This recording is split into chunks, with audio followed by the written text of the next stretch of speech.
Voilà, on y est là. On y est. Voilà, donc j'espère que ça marche.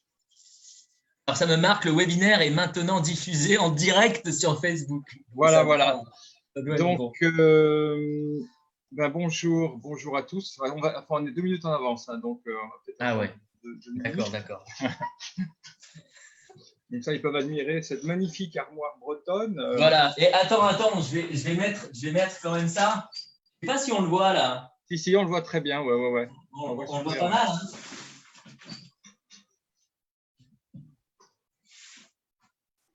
C'est mon oncle peintre du lundi là qui m'a fait ça. D'accord. Voilà, donc, bonjour à tout le monde, bonjour à tous. Donc, ce soir, j'ai le plaisir d'accueillir mon ami Timothée. Bonjour Tim, donc Tim du côté de Pau, là-bas, confiné comme tout le monde, quoi. Bonjour à tous.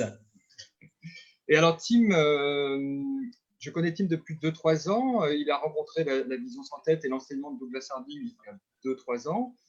Et ce livre-là, donc Vivre sans stress, dont je parle depuis quelques jours, l'a beaucoup intéressé parce que, eh bien, comme nous tous, il avait aussi cette dimension de stress dans sa vie. Et l'enseignement de Douglas, l'enseignement de la vision sans tête, l'a vraiment beaucoup aidé disons, à résoudre peut-être ces questions de stress. Il va nous en parler.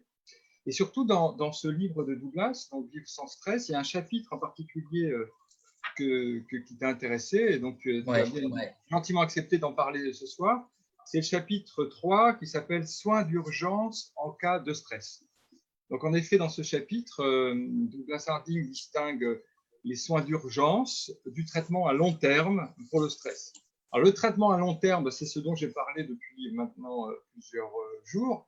Le traitement à long terme, ça désigne le fait de découvrir en soi cette présence qui est au-delà du stress, cet espace qui est au-delà du stress et qui est très simple à découvrir pour peu qu'on nous la montre au moins une fois. Donc cet espace au-delà du stress, c'est ce que vous avez en ce moment au-dessus de vos épaules. C'est l'espace à partir duquel, voilà, c'est l'espace à partir duquel vous regardez cet écran en ce moment. Donc vous ne regardez pas cet écran à partir d'une boule, à partir d'une tête qui serait une boule de chair dans laquelle vous seriez enfermé. Pas du tout. Vous regardez cet écran à partir d'une ouverture, d'un espace. Vous pouvez vous y détendre. Là, je le pointe du doigt. Je le désigne. Voilà. Et donc, le traitement à long terme, c'est prendre conscience de cet espace au-dessus des épaules. Alors, je le désigne au-dessus des épaules, mais en fait, il est nulle part et partout. Hein. Mais, enfin, pédagogiquement, c'est assez intéressant de le désigner comme ça. Donc, cet espace au-dessus des épaules, eh bien, c'est un espace de calme, de tranquillité, sans stress, et qui va vraiment accueillir le stress et nous permettre de le vivre beaucoup plus paisiblement. Donc ça, c'est le traitement à long terme. Alors, est-ce que tu peux nous parler du traitement d'urgence? Alors, qu'est-ce que c'est que le soin d'urgence en cas de stress? Oui, alors déjà, bon, en premier lieu, moi, je pense que je peux attester que ce traitement long terme est vraiment immunise, quoi. Immunise comme un cocktail vitaminé qu'on prendrait pour ne pas tomber malade, quoi, finalement. Ben voilà, ça immunise vraiment par rapport au stress. Moi, dans ma vie personnelle, en fait, enfin, dans ma vie professionnelle, déjà, je suis instructeur MBSR, donc un programme de réduction du stress basé sur la pleine conscience. Et donc, en fait, si vous voulez, cette présence, hein, cette grande paix, cet espace d'accueil que vous trouvez là, en fait, au-dessus de vos épaules, j'en avais fait l'expérience, en fait, au cours d'une retraite. En lien avec le programme MBSR, mais c'était quelque chose qui était vraiment intervenu un petit peu par hasard, quoi, je dirais, lié à une pratique intensive de pleine conscience. Et donc en ça a été vraiment un vrai choc pour moi de découvrir ô combien il était facile et bien de retrouver cette présence et ô combien en fait la pratique répétée que l'on découvre dans les exercices de la vision sans tête pouvait être un traitement à long terme qui nous immunise, quoi, finalement. Mais d'un autre côté, j'étais un petit peu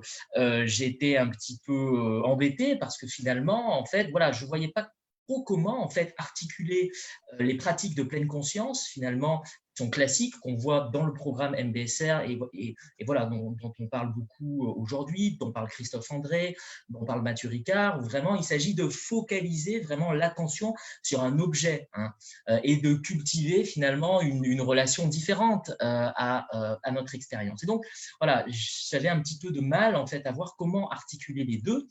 Jusqu'à ce que je sois tombé sur Vivre sans stress. Et donc, ce chapitre 3 parle donc des deux types de traitements. Et donc, dans ce chapitre 3, donc, Douglas parle du traitement de fond. Donc ça, on vous en a parlé. Mais il reconnaît aussi qu'il y a des moments dans la vie, finalement, où cet accès à cet espace d'accueil, à cette présence, se trouve un peu voilé, quoi. Un peu comme si les essuie-glaces de la voiture étaient un petit peu tombés en panne et où d'un coup, la vitre était un peu remplie d'eau. Oui, par exemple, quand on est très anxieux, Ouais. en ce moment, avec effectivement cette maladie, donc peut-être que les gens éprouvent beaucoup d'anxiété et ont du mal à retrouver cet espace de clarté, cet espace ouvert au-dessus des épaules. Donc là, ça pourrait être utile. Exactement. Alors, on peut être pris donc par des émotions, effectivement, comme l'anxiété, comme la peur et comme l'angoisse, mais on peut être aussi pris dans un train de pensée et dans des ruminations, en fait, donc des pensées à caractère répétitif et négatives et qui sont voilà, en permanence, quoi, un peu comme le petit vélo quoi, dans la tête. Et donc, au final, effectivement, cet accès à la présence peut être un petit peu troublé. D'accord. Alors, présente-nous ce soin d'urgence. Alors, en quoi ça Voilà, consiste? voilà. Et donc, par rapport à ça, en fait, Douglas dit qu'effectivement, il y a un traitement d'urgence. Et en fait, je trouve ça extrêmement passionnant parce qu'il a écrit ce bouquin en 1990. Et en fait, c'est extrêmement contemporain de ce qu'on peut trouver sur les travaux en psychologie et donc voilà, en pleine conscience sur les thérapies qui sont basées quoi, sur la pleine conscience. Donc, il dit en fait, ce traitement d'urgence, il a deux composantes.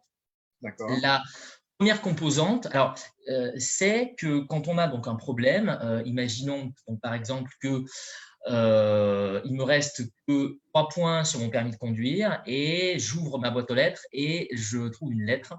J'ouvre et c'est la préfecture qui me dit que je viens de griller un feu rouge. Donc, la première composante de ce traitement d'urgence, c'est de se centrer sur le problème et de remonter finalement à la source du problème. Donc, dans mon cas, ça va être par exemple de regarder si effectivement il s'agit bien de moi, que j'étais bien que j'ai bien grillé en fait au feu rouge quoi, et qu'il n'y a pas d'erreur. Voilà.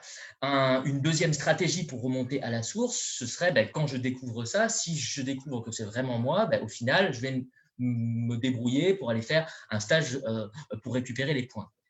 D'accord. Ça, c'est la l'action. première composante.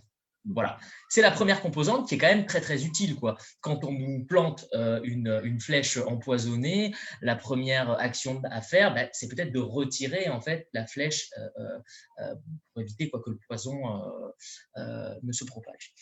Et la deuxième. Là, par exemple, par rapport à la maladie, c'est de suivre les procédures de protection, se laver les mains, ne pas sortir, voilà, pour Tout à fait. voilà, Ouais. l'action possible. Ok. Exactement. Et donc, en fait, une deuxième composante de ce traitement d'urgence, en fait, c'est, nous dit, en fait, Douglas d'aller en fait au devant et au dedans du problème.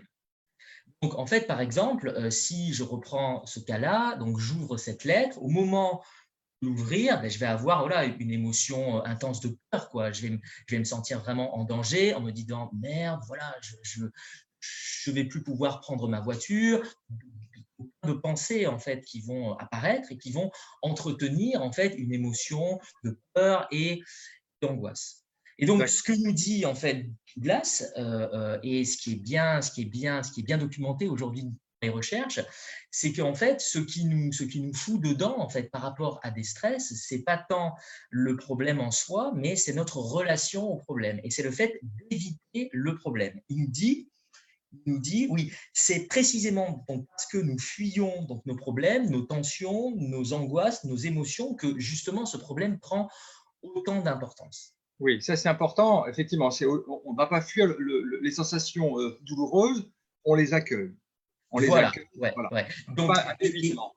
et plus, et même en fait, plus que de les accueillir, en fait, c'est vraiment en fait de faire de s'unifier, en fait, de plonger en fait dans l'émotion, dans la sensation difficile. Et c'est là où c'est extrêmement intéressant parce que, en fait, voilà, dans la pleine conscience, on nous dit ça, mais en fait, on ne voit pas vraiment en fait pourquoi, en fait, en plongeant dans la sensation, pourquoi en plongeant dans l'émotion, en s'unifiant vraiment, hein, eh bien, en fait, ça pourrait changer un truc au problème. Et c'est très intéressant ce que nous dit Douglas parce que, en fait, ça rejoint le fait que nous dit en fait quand vous évitez le problème, finalement, vous mettez une distance entre vous-même et le problème.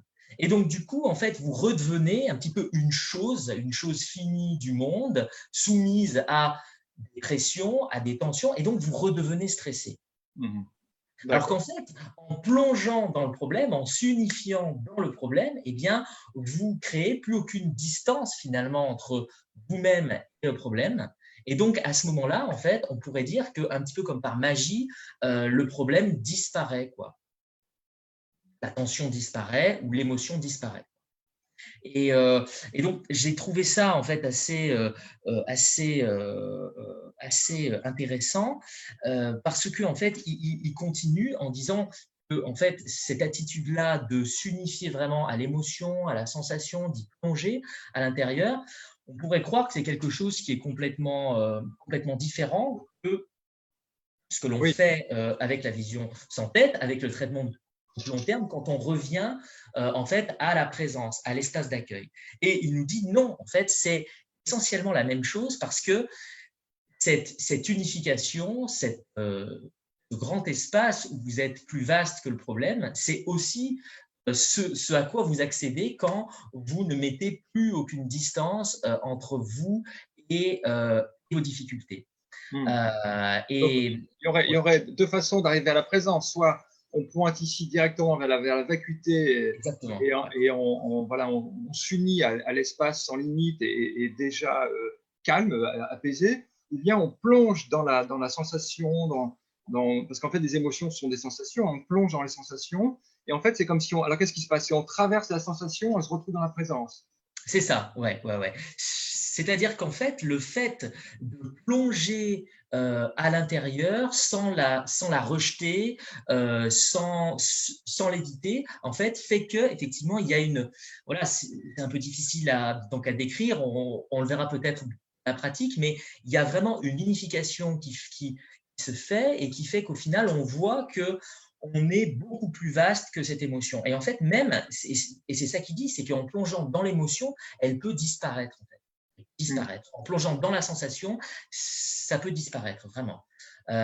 Donc voilà, on peut retrouver cette présence, cet espace qui est en fait au-delà quoi, de la sensation, au-delà de l'émotion et qui contient tout ça. Mmh.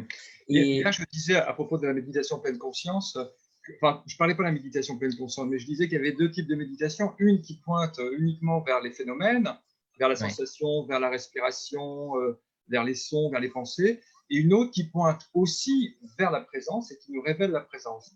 Donc là, tu penses que cette deuxième forme de méditation nous ramène à la présence aussi, quoi, en fait. Oui, oui, oui. Oui, oui, oui. Je pense en fait que les deux en fait amènent à la présence.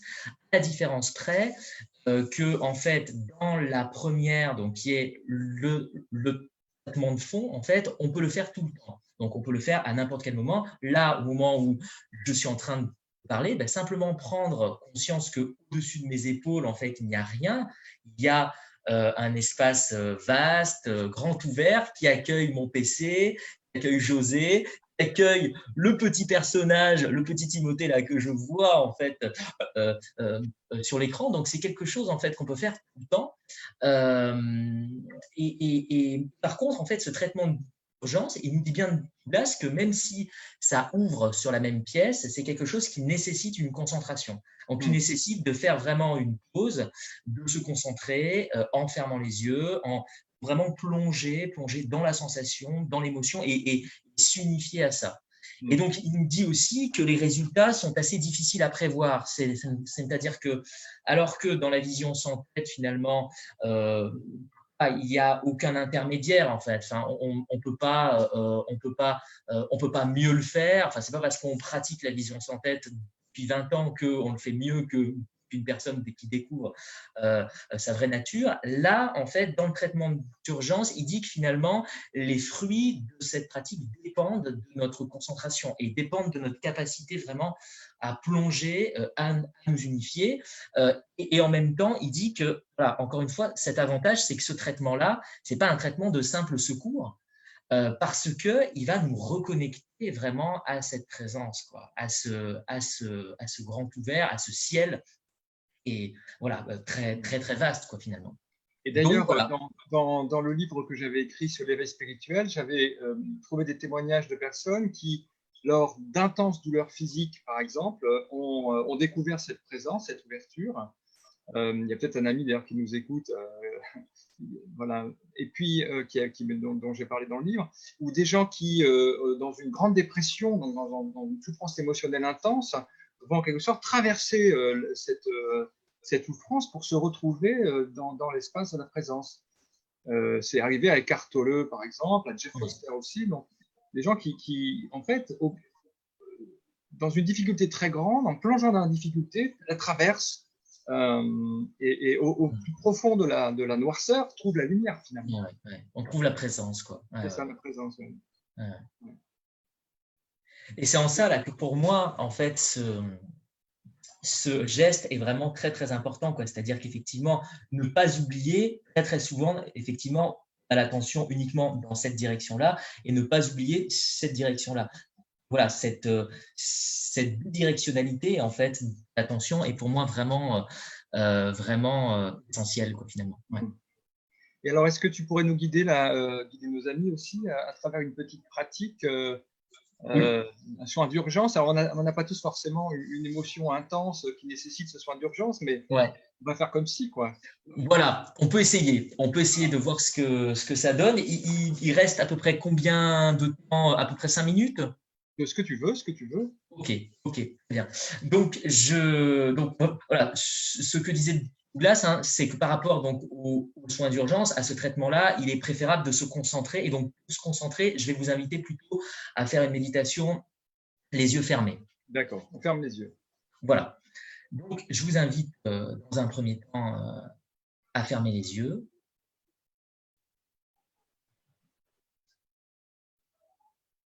Et à tout d'abord amener l'attention sur les différents points de contact de votre corps avec les différents appuis. Simplement sentir les différents appuis du corps.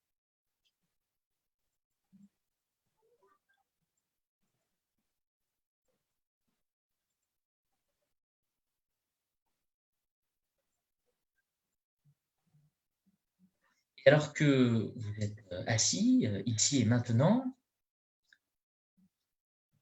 comment est le corps maintenant?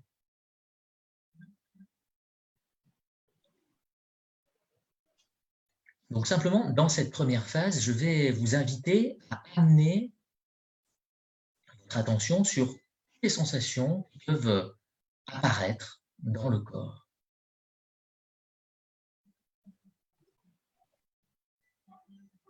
Sans forcément rattacher cette sensation à une zone précise du corps, simplement sentir de l'intérieur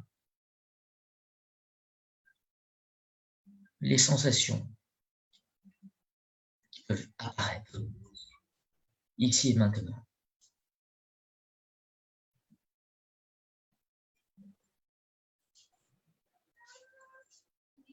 Et peut-être que vous allez voir un endroit où vous avez une sensation un petit peu plus confortable. Alors effectivement, c'est possible que ce soit plutôt neutre, plutôt cool, mais en tout cas, voilà, je vous invite à essayer d'identifier une zone du corps, voilà, ou voilà, un endroit particulier où les sensations seraient moins agréables. Ça peut être aussi une zone du corps qui vous sollicite dans la vie.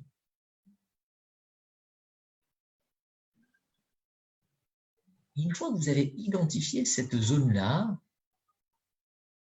on a souvent en fait une tendance à l'éviter, à chercher à la fuir ou à la combattre. Simplement, en fait, l'invitation que je vais vous proposer, c'est de plonger dedans.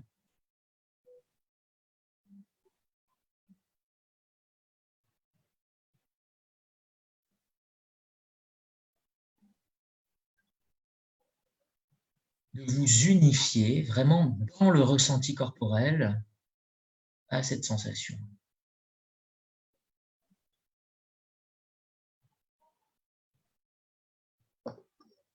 D'aller au contact de la sensation.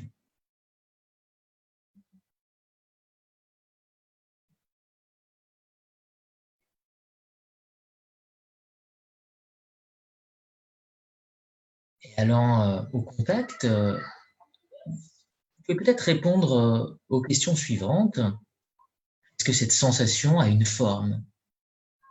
Est-ce qu'elle a une taille? Est-ce qu'elle a une couleur? Quelles sont ses limites, cette sensation? Est-ce que la sensation, quand vous essayez de plonger dedans, de vous unifier à elle, à 0 centimètre de votre présence, est-ce que cette sensation a le pouvoir de vous stresser? De vous enfermer, pourrait-on dire, de vous transformer en une petite chose stressée?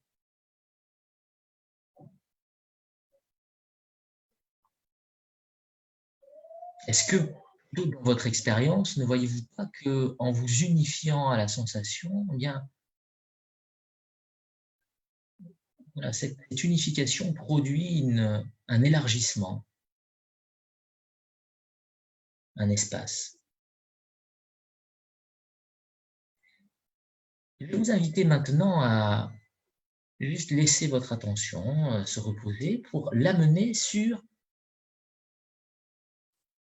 comment vous vous sentez là maintenant. Quelles sont les émotions qui peuvent vous traverser? Alors, de la même manière, c'est possible que le paysage émotionnel soit plutôt sympa. Et donc, à ce moment-là, vous pouvez peut-être laisser venir à vous voilà, une émotion qui vous cause particulièrement problème en ces temps-ci. Simplement laisser venir à vous une situation qui pourrait générer cette émotion-là. Ou de vous connecter simplement à une émotion du moment qui serait très confortable.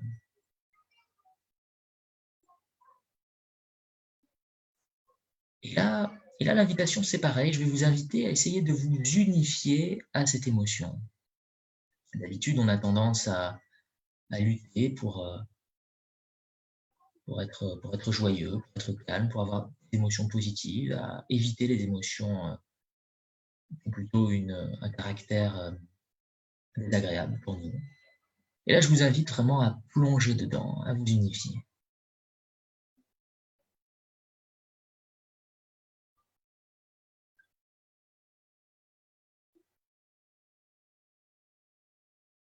Et de cette même manière, voir ce qu'il reste de l'émotion quand vous êtes à 0 centimètre d'elle-même.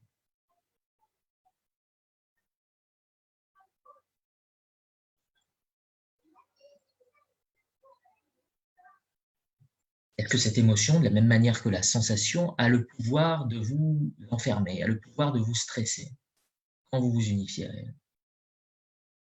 Et que découvrez-vous lorsque vous vous unifiez à elle? lorsque vous plongez dedans.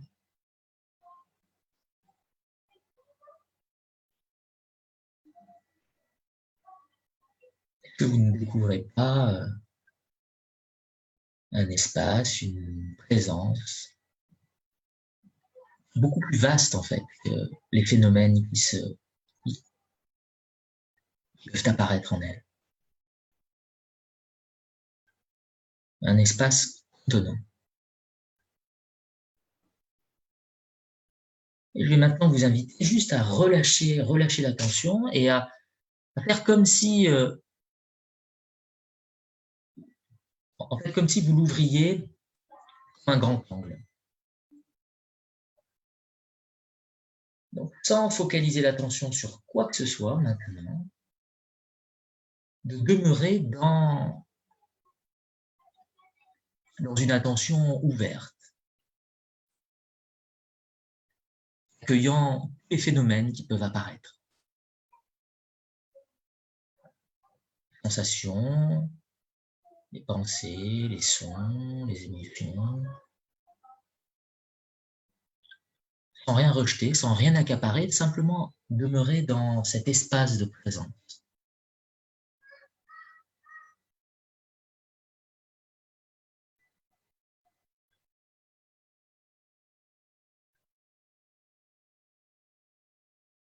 Voir s'il y a une différence finalement entre cet espace-là que l'on recontacte et la première phase de l'exercice où on a vraiment essayé de plonger dans ce qui était difficile pour nous. Il y a vraiment une différence en termes de qualité.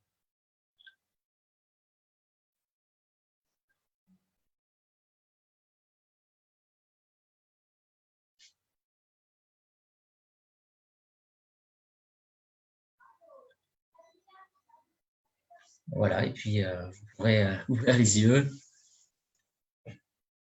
Merci Tim, merci beaucoup.